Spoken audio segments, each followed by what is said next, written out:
ایسے لگا آپ کے آرٹیکل کا کرکس یہ تھا کہ ان کی ٹون اب تھریٹننگ ہے، کینیڈا کی بات کریں، میکسیکو کی بات کریں، ان کا یہ جو آئندہ آنے والا جو رجیم ہے یہ آپ کو کیسے نظر آ رہا ہے؟ بیانات کو اگر دیکھیں تو وہ تو معاملہ گڑبڑ ہے. دونوں چیزیں ہوئی ہیں. ایک طرف سے ٹرمپ نے بہت ہی پرووکیٹو اگریسو قسم کی سٹیٹمنٹس دی ہیں جی ایک پریس کانفرنس میں اپنی انوگریشن سے پہلے، جس میں کہ انہوں نے یہ بھی کہا کہ میں گرین لینڈ کو بھی بائی ملٹری فورس لے لوں گا اگر میری مرضی ہوئی تو. لیکن دوسرا پہلو بھی ہمیں دیکھنا چاہیے، اور وہ یہ ہے کہ ٹرمپ کی مداخلت اور انٹرونشن سے ہی غازہ میں ایک سیز فائر ہوا ہے، جنگ بندی کا معاہدہ ہوا ہے حماس اور اسرائیل کے درمیان. اگر وہ انٹروین نہ کرتے تو یہ معاہدہ کبھی بھی نہ ہوتا. آپ کو یاد ہوگا کہ بائیڈن کے 15 مہینے اس نے کہا، بائیڈن نے، کہ میں کوشش کر رہا ہوں سیز فائر کی، مگر نہیں کیا اس نے. اور اس کی وجہ بڑی سمپل ہے کہ اس نے وہ دباؤ ہی نہیں ڈالا نیتن یاہو پہ، اسرائیل کے وزیر اعظم پہ، جو کہ ٹرمپ نے ڈالا.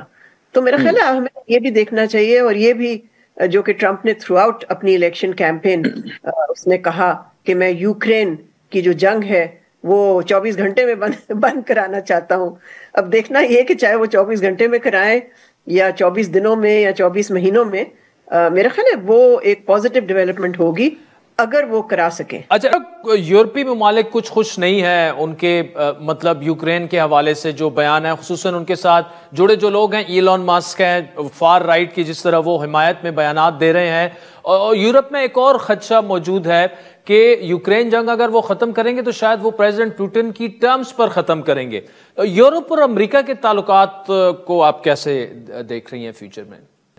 دیکھیں، اس میں تو کوئی شک نہیں ہے کہ یورپین ممالک جو ہیں ان کو ٹرمپ نے تنقید کا نشانہ بنایا. ابھی نہیں، بہت پہلے بھی، اپنی پہلی ٹرم میں بھی ٹرمپ یہ کہتا رہا کہ جو یورپین ملک ہیں وہ اپنی ڈیفینس کے لیے اپنا پیسہ خرچیں، وہ امریکہ پہ کیوں ریلائی کرتے ہیں، ہم کیوں پیسہ دیں ان کو.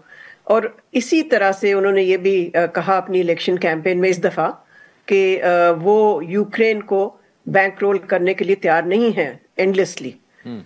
تو اگر کوئی ڈیل ہوتی ہے تو میرا خیال ہے قبل از وقت ہوگا کہنا یہ کہ جی وہ ماسکو کی ٹرمز پہ ہوگی. لیکن یہ ضرور ہے کہ ٹرمپ کوشش ضرور کرے گا، جو کہ بائیڈن نے نہیں کی.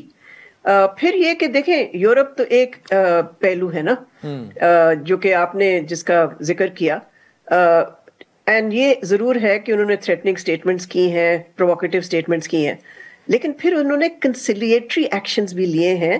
اور وہ سب سے اہم جو ان کا ایشو ہے چین کے ساتھ جو تعلقات ہیں، انہوں نے چینی صدر کو بلایا انوگریشن پہ، وہ تو نہیں جا سکے، لیکن انہوں نے اپنا وائس پریزیڈنٹ بھیجا انوگریشن پہ. یہ انپریسیڈنٹڈ ہے، کبھی کسی امریکن صدر نے چائنیز پریزیڈنٹ کو نہیں بلایا.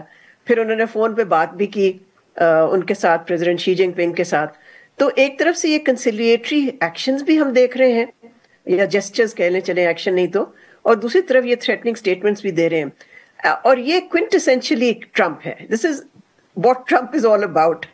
ہی likes to surprise and he likes shock and awe, جس کو کہتے ہیں شاک اینڈ آ. ان کو بہت پسند ہے لوگوں کو شاک کرنا. ہم بھی کسی شاک اور سرپرائز کا انتظار کریں. ساؤتھ ایشیا میں چونکہ جو یو ایس پالیسی ہے انڈو پیسیفک ہے، چائنا کو کنٹین کرنا چاہیں گے، لیکن چائنا کے ساتھ ریلیشنز بھی اچھے رکھنے چاہیں گے. پاکستان کہاں پر فٹ آئے گا ڈاکٹر صاحبہ؟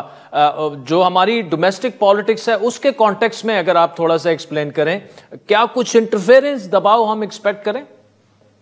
میرا خیال ہے ہم اتنے اپنے آپ کو اتنی اہمیت کیوں دیتے ہیں کہ ہم سمجھ رہے ہیں کہ ٹرمپ آتے ہی اس کے دماغ پہ ایک ہی ملک ہوگا اور وہ پاکستان ہوگا. میرا نہیں خیال کوئی ایسی چیز ہے. پاکستان امریکہ کی خارجہ پالیسی کی ترجیحات میں شامل نہیں ہے. ہم نے یہ دیکھا پچھلے 4 سال، بائیڈن کے جو 4 سال گزرے، کہاں تھا پاکستان ان کی واشنگٹن کی نظر میں. جب سے واشنگٹن نے افغانستان سے ملیٹریلی وڈرا کیا، اس کے بعد سے پاکستان کی جو جیو پولیٹیکل ویلیو ہے یا جیو پولیٹیکل امپورٹنس ہے وہ ظاہر ہے بہت کم ہو گئی واشنگٹن کی نظر میں. تو وہ تو اس میں تو میں کوئی تبدیلی نہیں دیکھتی. میرا خیال ہے جیسے آپ نے بھی کہا عادل کہ ٹرمپ کے لیے امریکہ کے لیے partner of choice south Asia میں بھارت ہے, پاکستان نہیں ہے. جیسے کہ پاکستان کا پارٹنر آف چوائس ہمارے خطے میں چین ہے, امریکہ نہیں ہے. سو یہ تو ایک ریالٹی ہے اور اس ریالٹی کو ہمیں مد نظر رکھنا چاہیے اور پھر ہمیں دیکھنا چاہیے کہ ان کا کیا رویہ ہوتا ہے پاکستان کی طرف جب بھی ان کا فوکس آئے گا یہاں. another interesting detailed answer, thank you. Trump کی کابینہ میں 2-3 ایسے لوگ ہیں جو جنہیں کنٹروورشل مانا جاتا ہے, امیر ترین لوگ اس میں شامل ہیں. اب جس طرح سے فار رائٹ کی طرف ایک بڑا جھکاؤ ہمیں نظر کھل کر ایلون مسک کا نظر آیا, پھر سر کیئر سٹارمر کی گورنمنٹ کو وہ ختم کروانا چاہتے ہیں کنگ چارلز سے, تو ایسے لوگ کابینہ میں جب آ جاتے ہیں تو کس طرح سے بیہیو کریں گے آپ کے خیال میں؟ دیکھیں کہ فگرز ضرور ہیں ٹرمپ کی ٹیم میں جن کو آپ کہہ سکتے ہیں کہ کنٹروورشل ہیں, اور کچھ بہت ہی ایکسٹریم ویوز ہیں, کچھ بہت ہی چائنا ہاکس ہیں, کچھ انٹینسلی پرو اسرائیل ہیں. یہ تو ہمیں سب پتا ہے, لیکن آخر کار آ کے Trump is the man who will decide policy. Trump is a strong personality, strong leader, and he is the one who will determine policy. Team میں جو مرضی لوگوں کو وہ رکھ لے, لیکن آخر کار اسی نے فیصلہ کرنا ہے کہ امریکہ کی خارجہ پالیسی کیا ہوگی اور امریکہ کی اندرونی ایکشنز اس نے جو لینے ہیں وہ کیا ہوں گے. جہاں تک ایلون مسک کا تعلق ہے جس کا آپ نے ذکر کیا, بڑی انٹرسٹنگ بات ہے کہ ویسے تو انہوں نے بڑی پرووکیٹو چیزیں کہیں, فار رائٹ کو سپورٹ کیا جرمنی میں, یو کے گورنمنٹ کے بارے میں بہت نیگیٹو باتیں کی, مگر ساتھ ساتھ انہوں نے پھر ٹرمپ کو یہ بھی کہا کہ ٹک ٹاک جو کہ چائنیز اونڈ ہے اس کو آپ اس کا جو بین ہے وہ نہ کریں آپ اس کو. سو یو نو یہ مختلف آپ دیکھ سکتے ہیں کہ ان کا امپیکٹ ڈفرینٹ ہے, اور واقعی ٹرمپ نے ڈیلے کیا ہے of any shutdown of TikTok. Lighter note پر ایک اور سوال کر لیتا ہوں, اگر ایلون مسک اور رچرڈ گرینل کی دوستی ہو گئی تو پھر کیا ہوگا, کچھ ایکسپیکٹ کرے پاکستان میں؟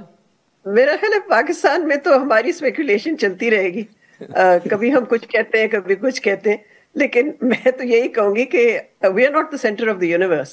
یہ ہمیں یاد رکھنا. ڈاکٹر ملیہ لودھی صاحبہ, always precise and to the point analysis, thank you so much. Programme میں آگے بڑھتے ہیں. ناظرین, 15 ماہ سے زائد عرصے تک جاری رہنے والی جنگ جس سے فلسطینیوں کے خلاف جینوسائیڈ کا نام دیا گیا, اس کے خاتمے کے بعد اسرائیل اور حماس میں جنگ بندی ہو چکی ہے. حماس کی جانب سے 3 اسرائیلی جو خواتین قیدیاں تھیں ان کو حوالے کیے جانے کے بعد اسرائیل نے 90 فلسطینی قیدیوں کو رہا کر دیا. حماس کے مطابق جنگ بندی کے معاہدے کے تحت رہا کیے گئے ہر یرغمالی کے بدلے 30 فلسطینی قیدیوں کو اسرائیلی جیلوں سے رہا کیا جائے گا. جنگ بندی کے بعد جب فلسطین کے عوام جشن منانے کے لیے غزہ کی گلیوں میں نکلے تو ان میں سے بہت سے واپس لوٹنے کی خوشی کے لمحات ان کے مان پڑ گئے جب انہوں نے اپنے تباہ حال گھروں کو دیکھا. غزہ میں کوئی ہاسپٹل ایسا نہیں جو زمین دوز تباہ نہ ہو چکا ہو. اسرائیلی قید سے رہا ہونے والے فلسطینی جو ہیں گھروں کے ملبوں پر بیٹھ کر